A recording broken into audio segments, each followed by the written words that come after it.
Hey guys, welcome back. It's Lucid, and it's turn 43.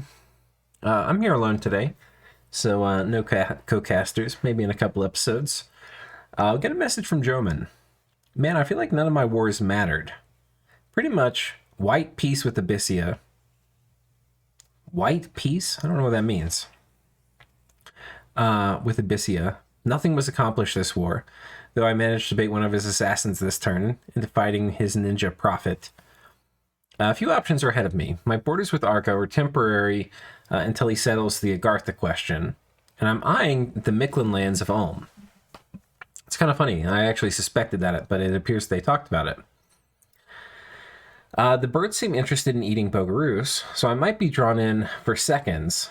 But for now, I have alright relations with Bogaroos. They aren't my primary target, though I am heavy breathing at his air gems.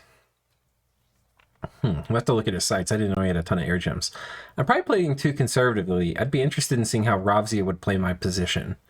Research-wise, Conjuration 6, Alt 7, Evocation 3, Construction 4, Thumb 1, Enchantment 6, Enchantment 7 for Serpent's Blessing, Construction 7, and Evocation 6 for Wailing Winds, Falling Frost, etc. Those are his goals, the last ones. Okay. Yeah, I think he's, he's definitely had a stalemate war with Abysia. Part of the problem of this was, like, let's just zoom out and look at it. So part of the problem doesn't look like they're really fine. It looks like they've come to a peace. I think that's what he meant by a white peace. But part of the problem of this whole thing is that, like, Abysia picked a fight with him. He didn't have a lot in the area. Abysia didn't capitalize on the fact that Jomon was, like, more or less kind of out of position for this war. And then he's since gone and repositioned a lot more of his stuff. Like, a way bigger percent of his armies are in the east now. And so now it's not, like, going to be super easy for Abysia to win. But, I mean, honestly, a huge part of the, like, the grindiness was just moving his armies across. Armies or mages or what have you. Or just waiting until he, recruited enough troops over here where he felt comfortable fighting. What else could he have done? He could have committed to try to finish off Bogaroos. Probably could have worked. There's nobody really going to attack him. Ulm wasn't going to attack him. Arco wasn't going to attack him.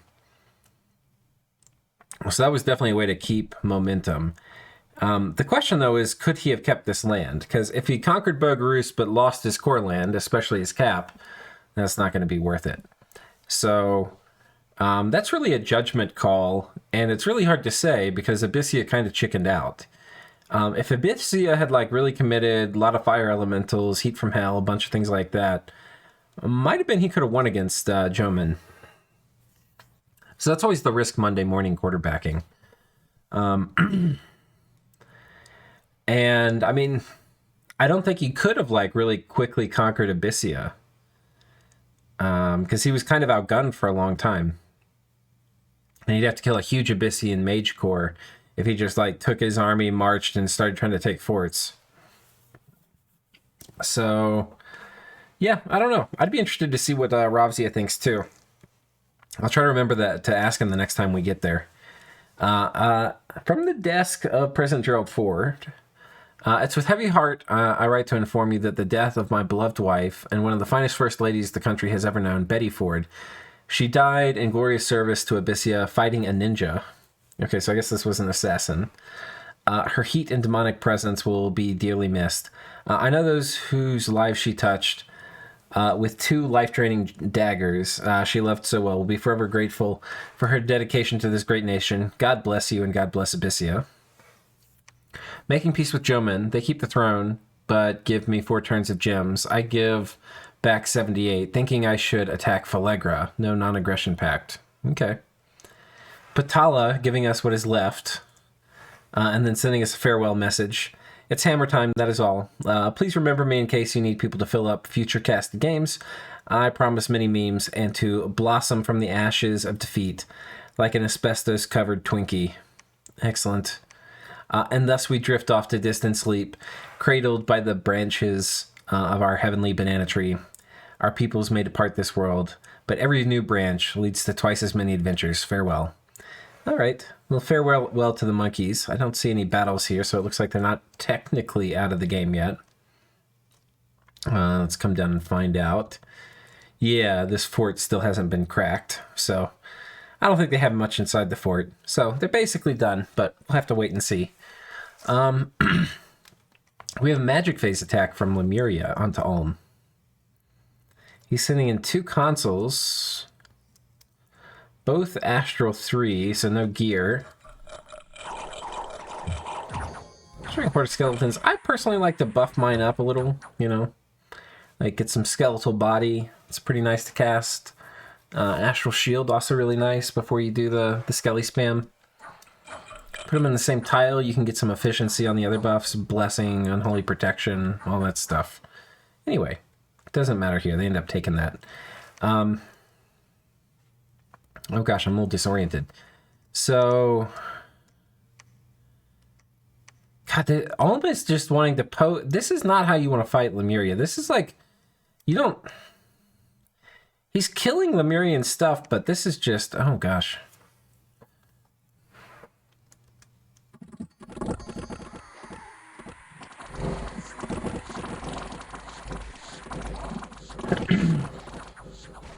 What are these guys casting? Summon imps. Imps are not very good against ghosts. Solar Rays much better. So I would have these guys scripted just to Solar Rays. The imps killed all their fatigue. I do like Solar Rays times 4 and then Reinvigoration. They would have won this. I think they end up losing it. Yeah, just Solar Rays.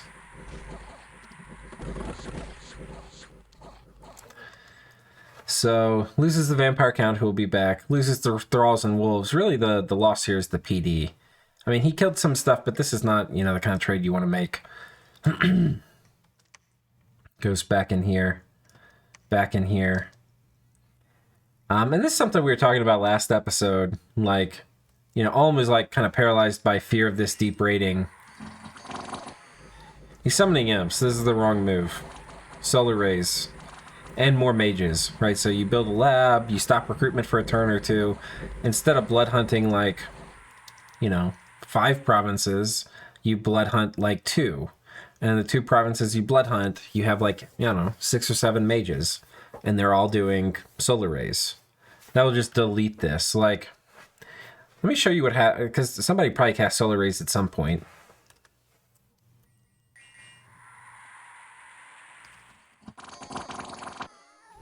God, the imps. I mean, the imps do literally nothing.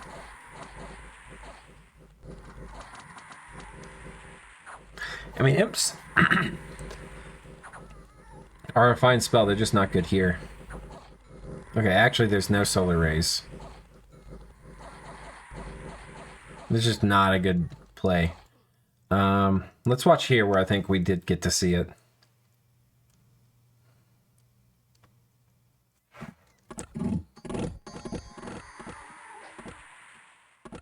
Okay, here come the Solar Rays. Okay, deletes 2 tiles. So he's already killed 6 guys with Solar Rays, I think. I don't know, sadly more imps.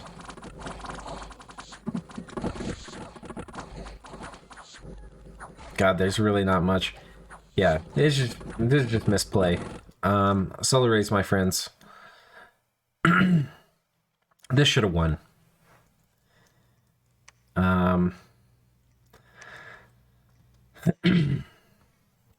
Lemuria attacking here. I mean, Lemuria's doing a good job putting pressure. This is what you want to do as Lemuria, but it shouldn't be working.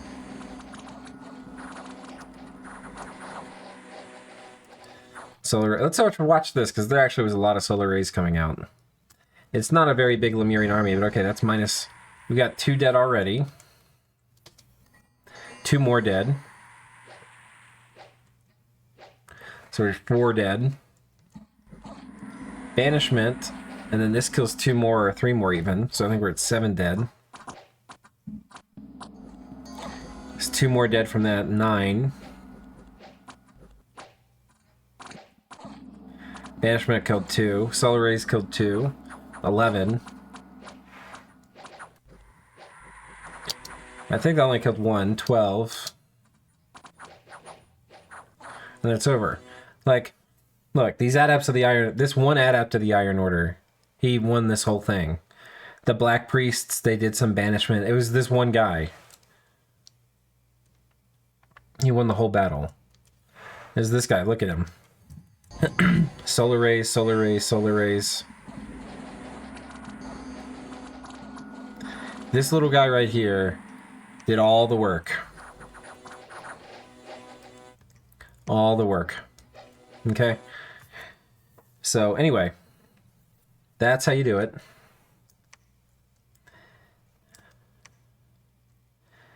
And so Ulm just has no initiative. He's too scared. And this makes sense. Like, it's a... Oh, man. Lemuria moved everything here. So last turn, Ulm had a bunch of stuff here. We were thinking that Ulm would probably go here on top of this fort, which was a palisade. But Lemuria went and moved everything there, including his god, a Lich Queen. And he's got Enchantment 6. What does that give him for nature? He could have done Relief.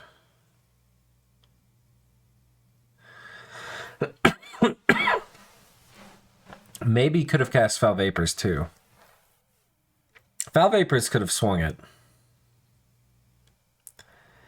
I don't remember... I don't think we've seen the god, but from the Blessing, I think it's Recuperation...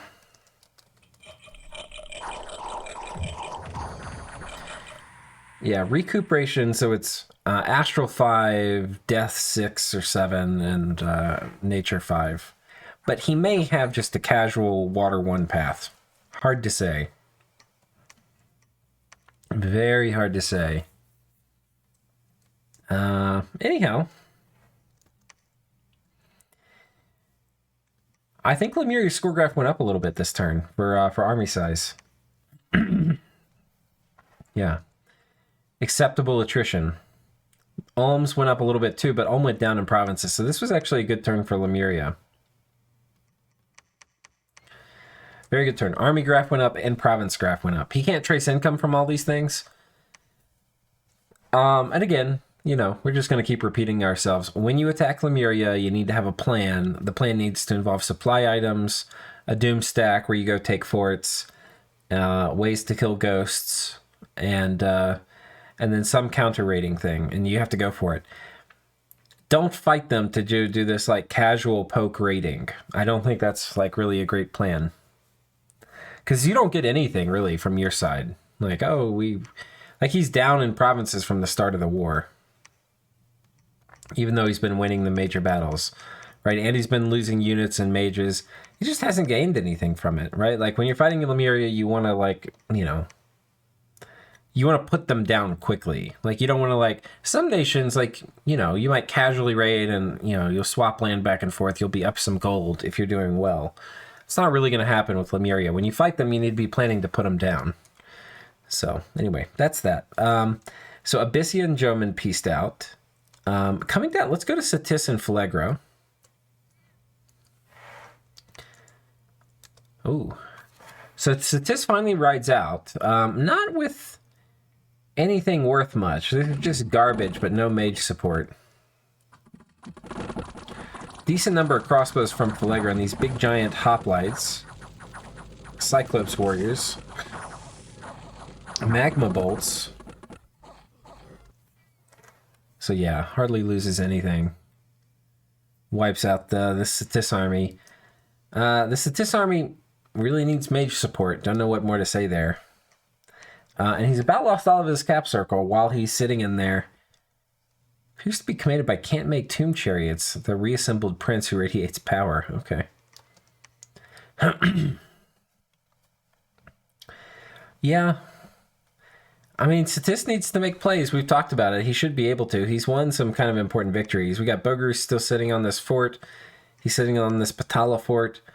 Caelum had mentioned going on Bogarus, which I think makes sense. I think if I were Caelum, I would focus on maybe picking this fort off, even though it's got a Well of Pestilence in it. Still a really high-income province. And then maybe focus on going on Lemuria. You do want to start putting Lemuria down by like turn 45 at the latest. Because, the window I normally tell people for Lemuria, don't go, if you want to contain them early, that's fine. But usually it's not a great idea to like try it. I mean, if you have the opportunity, sure. And if you're Caelum, maybe you go ahead and put them out of the game real early. But I think the real timing window to hit them is like between 25 and 35, maybe 25 and 40. We're kind of starting to leave that window. But you really don't want Lemuria being in a decent position at all going into like turn 50 plus. So he's making the troops to potentially kill him, but that, if he's thinking about going on Bogarus, he's probably not going on Lemuria. I think it's probably a mistake. I think you want to try to, especially while he's fighting Ulm, I would be looking at trying to take him out right now. This is the time.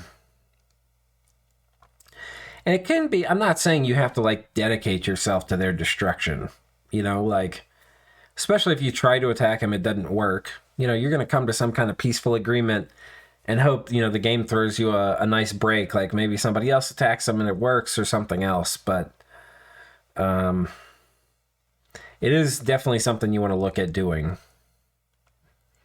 So, okay, anyway, that's this. We've covered it, I think. Oh, Agartha. So these guys are chasing Agartha back. He's moved on top of the fort, but has not popped it. It's 500 wall integrity, and we know what that means. That means this army is going to move here, and then Agartha gets to fight it. The Jedi move for Agartha, not even really that Jedi, is he's got the most predictable move in the whole world. He's not probably going to attack Caelum. He's going to move here. Agartha is a player who is not afraid to put 65 PD somewhere. Go ahead and do it. Put 65 PD here, put your troops behind the PD, and just have your fight. I think there's a good chance Arco will still win, because Arco's bringing a big mage corps, and Agartha has almost none. There's like one reanimator here and an attendant to the dead. But this is the strategy you've picked as Agartha. You gotta, I think, play with it now. Do the PD dump here, move literally everybody, fight this, and then go on top of the capital and backfill taking this. Like, move this stuff out to come finish and take this fort off. Have your fight here, and then go for the cap. It'll be entertaining, at the very least. I think that's it. I think we've covered everybody. We're only 17 minutes in, so we'll go ahead and pull up the next turn. All right, turn 44. We have a message from Lemuria. Diplo update. Caelum canceled their nap this turn. I'm sending this fair missive for attacks landing on turn 46. This is going to hurt regardless. The 51-56 provinces account for half of my already awful income, and I'm not really willing to defend them in a war given geography. So I've gone ahead and sold them to Abysia against intervention in the Ulm War, which I'm not optimistic on if I have to split my focus. They should be canceling their nap this turn as well. Okay, so Abysia is going to fight Ulm, and Lemuria purchased that by giving Abysia, I think, a throne. I might regret it later down the line, but having a neighbor that I'm actually friendly with could be sort of worth it. It's not clear to me what Caelum wants. They haven't been really talkative. They've straight up ignored my previous attempts at Diplo despite our non-aggression pact. It's important for me to understand it because best case scenario seems to be that I peace out with them and manage to get some territory out of the Ulm War. Never say that. The best case for Lemuria is always conquering them. Yeah. Best case for them is they get your war-torn lands. But I mean, they could get their capital. Like 10 death gems is a kind of big deal for Caelum. Nobody seems to be attacking Lemuria because they're Lemuria and really committed to destroying me at least. I was a bit worried about a random cast of Eyes of God, but it's pretty neat for general diplomacy as well as helping in the war. So well worth the dollars so far. Lemuria shared graphs with me, and I'm much more competitive in income and research than I expected. This has given me the confidence to end my non-aggression pact with Ulm in exchange for 51 and 56 from Lemuria. The Throne of the Earth would be really nice for being able to buff my infantry with gnomes. Yeah. So let's take a look. This is the Throne of the Earth. Yeah, I mean, this is such a sick throne. This would be a really, really nice pickup for abysia. On one hand, I think this is the time in the game when you want to look to put Lemuria down. So, like, one way to look at it is like, hey, this was a very fair deal. It's 51. Oh, this one. These two. This is a very fair deal from Lemuria. Let's just get it and then go win a profitable war against Ulm. I think, though, you want to put Lemuria down here. It's kind of the right time window. You know, presumably you have the right magic you're going to need. You could wait as Abysia to get, like, Firestorm, which is really, really good against Lemuria. Especially if you're fighting him right when you first get it. But outside of that, I mean, I think I would probably want to put him down. You got Ulm fighting him. You got Caelum ending their nap. I think it's a mistake to backstab the Lemuria coalition. You do need to put Lemuria down by at least by now, or at least try. Let me take that back. That's not completely true. You can also just outpace Lemuria, right? Like, Lemuria is not the hardest scaling nation in the game, especially if you're like a blood power. You just get bigger, stronger, faster than them. The problem, if you choose to do that in a game, is that you're kind of counting on other people not dying to Lemuria, which, if you know Lemuria has really strong players as their neighbors, and they have magic weapons or other tools that you think are going to, like, make them hold up against Lemuria real well, you can gamble.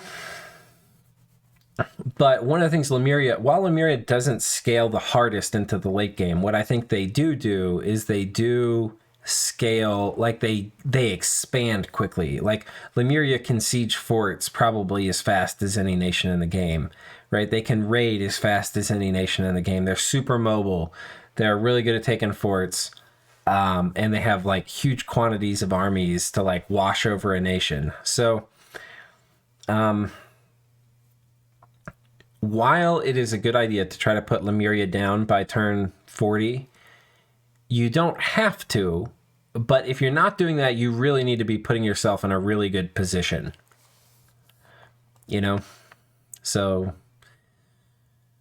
Abysia, who hasn't really conquered anybody yet, I would personally be opting for, like, joining the 3v1 against Lemuria. Some other nation which is, like, working on their second or third capital by now, yeah, maybe you, like, let Lemuria be the thing everybody's worried about while you work on your third or fourth capital. Right? Get really big, get a really good economy. So I don't want to make it as black and white as, like, yes, you must take them out, because you don't have to. Other nations can scale harder, by far. Like, a really strong, thoroughly developed Mictlan, or a really strong, thoroughly developed Zabalba, or, like, I mean, even Ulm, if Ulm gets to, like, a really strong position, they can scale harder than Lemuria. What they still will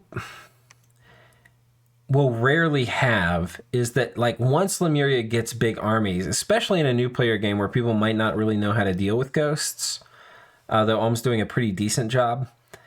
Once that happens, like, Lemuria can just grow really fast. So, anyway, I'm kind of repeating myself, but I think y'all are picking up what I'm putting out. So, anyway, let's take a look. So, okay, he kills these raiders. A lot of the deaths from fortune tellers and these members of the second tier. That already tells me we've got some solar rays getting plinked down here. Bloop. Bloop. Bloop. Solar rays is a good spell.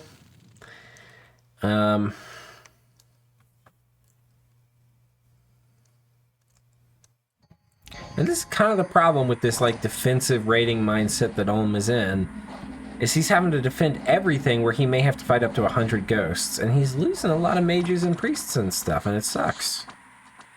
Because you just can't, are you going to have every place defended where it's going to survive 130 ghosts hitting it? It's so hard. And he just, he's kind of getting pounded. If you go on the offensive, you're going to force some big fights. And if you're fighting Lemuria, you must be in a position where you think you can take big fights, or you wouldn't have picked it. So he takes this, loses 3 Ghoul Guardians to 1 PD to the commander. Okay, Lemuria is getting shut down on the raiding mostly.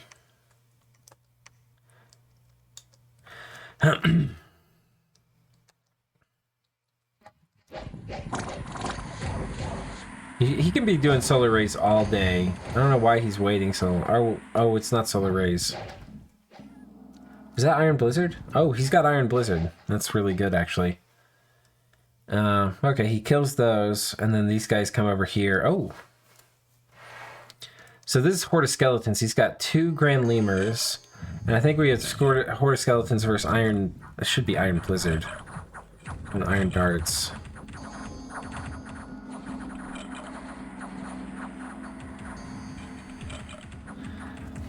And these Grand Lemurs aren't really scripted right. Like, they should have Astral Shield, probably Skeletal Body, you know. Later, and they'll have Soul Vortex and Invulnerability, too. But still, they get overwhelmed. Again, 1 Death Mage on Advance and Cast probably would have sealed the deal. Solar Rays casters, you know. Banishment is not, like, people are like, oh, banishment, like, we'll banish these guys. Like, Lemuria is very resistant to banishment. Like, these guys have 18 MR. He probably didn't do it right, but, like, you cast Unholy Protection, and these guys are going to go to, like, are they going to cast it on themselves? Okay, would Protection of the Shadelands go? No, it didn't work. Yeah, okay. But, I mean, this would be 23 magic resistance, right? Once they did the protection buff on them. So, like, banishment would literally do nothing to these guys.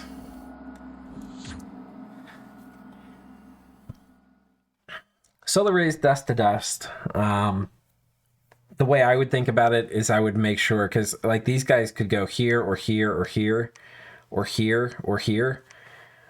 This province I would prepare to be attacked by these guys, too. And then these ones I would each have at least 2 casters of Solar Rays, and then enough PD that could, like, kind of absorb the hit of the infantry. Probably 3 casters would be the safest. So, okay. I mean, I think what we're going to see here is Ulm's provinces are probably stabilizing. Yeah, he's flat this turn for provinces. Lemuria's army graph, which is what they're looking at for seeing, like, okay, how does this war feel? They're flat. They can do this all day. And Ulm is losing mages. He lost 4 mages here, or, you know, 2 priests and 2 black priests. Okay, he didn't lose any priests here, but he lost some troops. I mean, this is not a great situation for Ulm. He's just slowly kind of getting bled out. And Lemuria hasn't even been doing, like, power plays yet. Like, power plays from Lemuria is like 700 of these Ghost Shaw. I mean, he's done a couple of them, and he's been put down. But, you know, we haven't seen, like, Rigor Mortis. Like, this army can roll out with Rigor Mortis next turn and just crush something, potentially. Anyway, fun conflict to watch. I don't see a lot. So Abysia is presumably going to be moving these armies up here to mess with Ulm. It's going to be catastrophic, really. I feel like Ulm is really on the ropes right now. It's going to be really hard for them to defend against Lemuria and Abysia. Really hard. Especially if Abysia scripts their armies decently. I mean, there's just, like, there could be like a 400 stack of Abysia stuff here.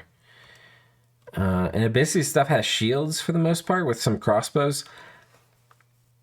I don't think Iron Blizzard's going to be, like, amazing. I mean, I have to think a lot more about it, exactly what Ulm would do, but I don't think, like, Iron Blizzard is going to be super clutch. He's got Cloud Mages. Those are Air 1s. He's got an Air 2. If he can do Aerofend, which will block some of the Iron Blizzard, it's going to be a real hard time for Ulm. It's going to be a hard time for Ulm anyway. Okay. Jomon settling down. We're going to see who Jomon goes on. Looks like they were thinking about going on Bogarus. Oh, dude. Oh, Agartha did it. Agartha said, let's do it, boys. Let's bring everything together. But Arco got cold feet. And I was like, guys, predictable move. Turns out it wasn't predictable. Arco knew it was predictable, decided not to do it, moved here instead, and we've got just a huge showdown. An enormous showdown. I would have kept somebody on top of this fort because there's a lot of siege damage done, and that way when this army moves on top of it, it would be popped. Kind of a mistake to move literally everybody off. You want to keep, I don't know, 40 guys here.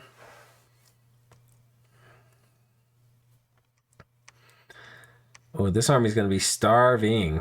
The long dead aren't going to be eating supplies, but it's probably starving by at least 100. All right. We'll have to see next episode if we get a good battle here. Coming over to Phlegra. Could take a look at the army. I don't think we're going to right now. He moves on top of this. Satis really cosplaying Grippa here. I mean, he's just sitting in his cap, not wanting to do anything. The thing is that this is something to realize. Like, for Phlegra to maintain control of the cap circle, he has to defend against a lot of raids. So there's a bunch of small armies. Satis has a big army. He should roll the big army into one of the smaller armies and just kill it. In fact, the armies are so small, he can split this big army into 2 armies and kill 2 small armies a turn. He could have been doing this for the past 4 or 5 turns. So this is not the play, my friends. But it's good to see, because I think, the other thing, you need an answer to Lace Dragonians, but honestly, before they have Phoenix Pyre, which we haven't seen yet, though possibly if let's take a look. Let's see if we see Phoenix Pyre. Phoenix Pyre will be coming out, and it does change how you have to deal with tyrants.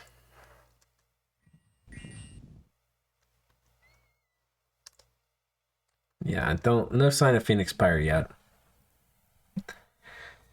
It's also another reason to be more aggressive as Satis is, like, while you have Banefire or Drain Life or whatever, and they don't have Phoenix Pyre, that's like a window to make hay. And that window is going to close. And once that window closes, the ways to deal with Lace Dragonian Tyrants are going to get way more complicated for you. Like, you're going to need Acts of Hate Thugs, which is not going to be pretty. Or you'll have to Skelly spam them and just time out the battle. That's not going to be pretty. It's possible maybe you can kill them fast enough with Banefire, or maybe they old age die, or I don't even know all the ways. There's probably other ways to do it. But I'm just telling you, it's going to be annoying. All right. That's that. Caelum, they've ended their non-aggression pact with Lemuria. Lemuria's probably going to be shifting. Maybe Lemuria... I don't think Lemuria is going to commit this big army on Ulm, because they know Caelum's going to attack, and they're going to need this, so they can't afford to lose this. So I think they're just going to be chill, keep doing this light raiding stuff, and probably move this army over here to mess with Caelum. The big thing for Caelum is, like, as soon as they can go to war, they need to have, like, a huge doom stack that says, fuck you, come fight me, and it needs to be 400 of these Storm Guard.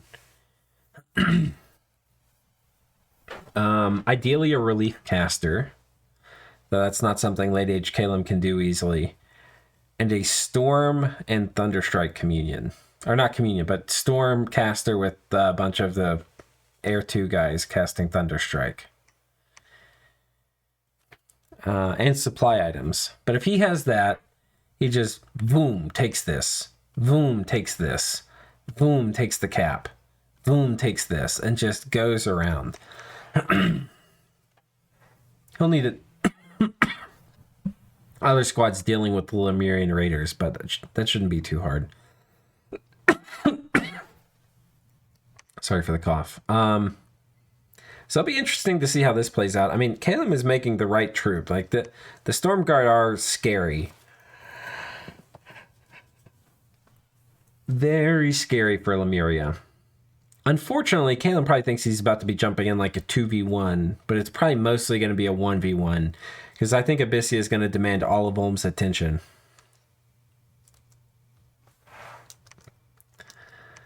Okay. And we have yet to see what Jomon's going to do. And I think that's it, guys. I think we've covered everybody. Yeah. Tune in next time. Hopefully we get to see these stacks fight each other. And until then, take care.